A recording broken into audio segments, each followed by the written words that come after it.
Assalamualaikum. Umur saya di awal 2026 ini 58 tahun ya. Izin sharing pengalaman pribadi betapa sekitar 30 tahun yang lalu ya, saat saya menjelang umur 30, itu kesehatan saya terbengkalai banget. Ini bisa jadi contoh nih, contoh yang salah. Astagfirullah. Kerasanya dulu itu nggak salah loh. Soalnya ya, orang-orang di sekeliling juga banyak yang mempraktekkan hal yang sama. Nah, jadi ya, kalau saya sekarang temukan itu sebagai suatu kesalahan, orang-orang zaman sekarang pun masih banyak yang menempuh jalur yang sama atau bahkan lebih parah.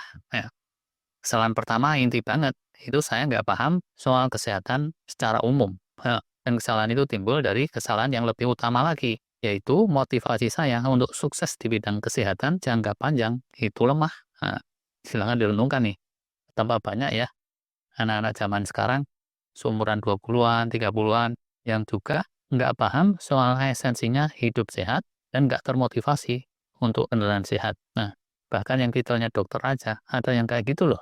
Harap maklum lah ya, umur masih muda, belum banyak mikir jangka panjang yang panjang banget. Dulu itu insya Allah saya bukan orang yang bodohnya keterlaluan loh. Pelajaran biologi, SMP, SMA, itu banyak yang saya ini nggak sekedar tahu tapi hafal gitu. Bahkan sampai sekarang. Tapi lah ini, tahu informasinya dengan paham wisdom dan hikmahnya secara mendalam, itu ternyata beda. Bumi dan langit. Dengan ketidakpahaman itu dan lemahnya motivasi ya, rada sulit sih bagi saya untuk mempraktekkan hidup sehat secara proper. Bahkan kalau saya bisa mempraktekin itu, ajaib banget. Saat saya masih belasan tahun ya, sampai umur 20-an, sikap saya enaknya ini nggak apa-apa. Lagi pula pada waktu itu saya rajin olahraga. Tes lari gitu, di sekolahan saya sering finish urutan pertama. Push up, sit up, ini nggak ada isu. Renang pun saya bisa nyelam, nahan napas 1 menit atau lebih, dan seterusnya ya. Nah, tapi sering kemapanan dalam pekerjaan, itu makin lama saya makin terhinggapi budaya mager. Astagfirullah. Kalau dilihat sekeliling tuh ya, junior-junior saya lihat juga banyak yang kayak gitu. Sampai umur 20-an awal gitu, kondisi masih prima, jago ini itu, tapi begitu karir udah menanjak, terhinggapilah daya mager tadi ya, hobi makan enak, perut terus jadi buncit, check up kesehatan pun rapot merahnya terus bertebaran, didiemin aja gubrak bener. Sound familiar nggak sih buat kalian semua? Dulu itu ya, kebetulan hasil check up saya oke-oke saja. Perut pun tidak membuncit, tapi itu melulu karena bakat genetik. Ini ibarat orang menang lotre. Kalau dasarnya bermental miskin tuh ya, belum dapat ilmunya untuk jadi kaya, menang miliaran pun nggak selang lama udah balik miskin lagi. Pola makan gitu ya, itu nggak ada yang bisa dibanggain. Hanya karena saya muslim aja lah ya, maka saya fasting sebulan di bulan Ramadan. Tapi itu pun 100% karena memenuhi kewajiban, sama sekali nggak diniatkan untuk mengoptimalkan kesehatan. Astagfirullah, rugi bener. Pembatasan gula, karbo, junk food. Nah, kalau yang kayak gitu disebut ekstrim kanan. Waktu itu saya adanya di sisi kebalikannya, di ekstrim kiri.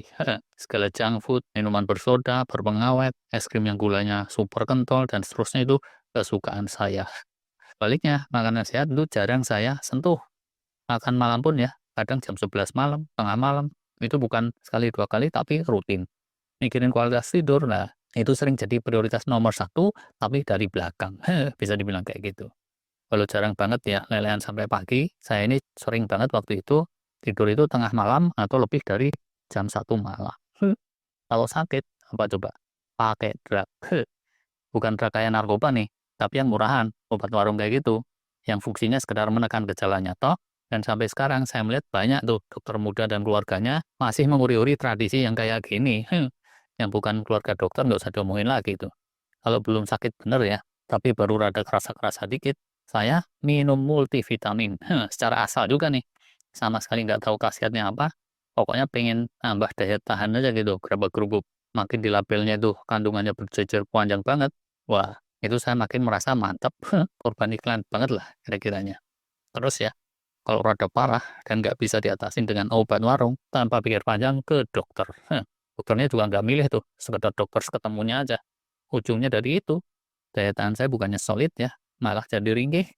Terus, dasar nasib saya kena gangguan pencernaan. Kayak kumat-kumat tanah gitu, semakin ambiar.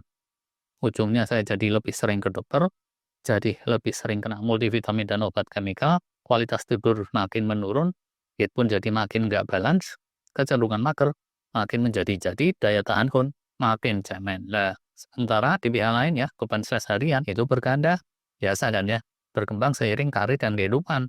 Saya ingat benar tuh, Teman-teman sejawat mungkin juga pada ingat, dulu itu ya, setiap hari saya ngantor itu pakai jaket, nggak pernah lepas. Olahraga sih masih bisa, namanya masih menjelang 30-an kan ya.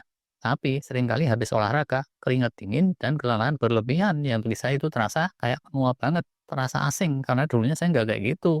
Tapi ya udah, itu tuh kayak saya terima aja sebagai new normal. Dan ini yang paling parah sih menurut saya. Udah keadaan kayak gitu, saya masih sama sekali nggak termotivasi untuk mendalami soal kesehatan. Ibarat orang mendaki gunung gitu ya. Udah tahu tersesat, tapi terus saja ngeluyur tanpa arah. Nggak berusaha cari jalan yang benar. Astagfirullah, astagfirullah 70 kali. Nah, kalau sekarang ingat masa itu, saya merasa kayak konyol. Tapi dulu itu saya ya emang kayak gitu. Spirit dan motivasi saya untuk sukses ya dalam mengelola kesehatan itu terlalu biasa-biasa aja atau boleh dibilang cemen gitu ya. Dan kalau direfleksikan pada keadaan sekarang, nih generasi-generasi muda masih banyak banget loh yang kayak saya dulu itu kelakuannya. Walaupun titelnya dokter sekalipun, atau ahli farmasi, atau sarjana biologi, atau lulusan bidang lain lah yang terkait kesehatan. Mikirin kesehatan tuh nanti, kalau udah tua, oh ini ibarat punya mobil ya, mikirin pemeliharaan mobilnya itu nanti aja lah. Kalau mobilnya udah remak, kena kecelakaan. Tapi ini sering kita dengar sehari-hari. Bukan di kalangan subscriber kanal sini, tapi yang subscribernya kanal sono tuh. Oh alah, sono mana. Ujungnya dari itu ya, dibanding kaum elit minoritas, teman-teman yang beneran jaga kesehatan, saya ini tergolong cepat tuwir. Bahkan dibanding yang rata-rata seumuran aja lah ya, kalah juga. Astagfirullah. Sampai kemudian ada titik balik. Ini pertolongan dari Allah ya mestinya, walau alam. Titik baliknya itu saat saya nikah terus punya anak.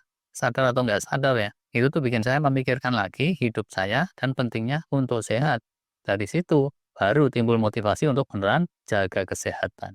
Dan saya lihat ya, generasi-generasi yang lebih muda pun, kalau dari sisi motivasinya itu belum dapat, banyakannya ya persis kayak saya dulu. Dikasih info yang paling sahih sedunia sekalipun, itu nggak akan mempan. Spirit dan motivasi itu kunci ya.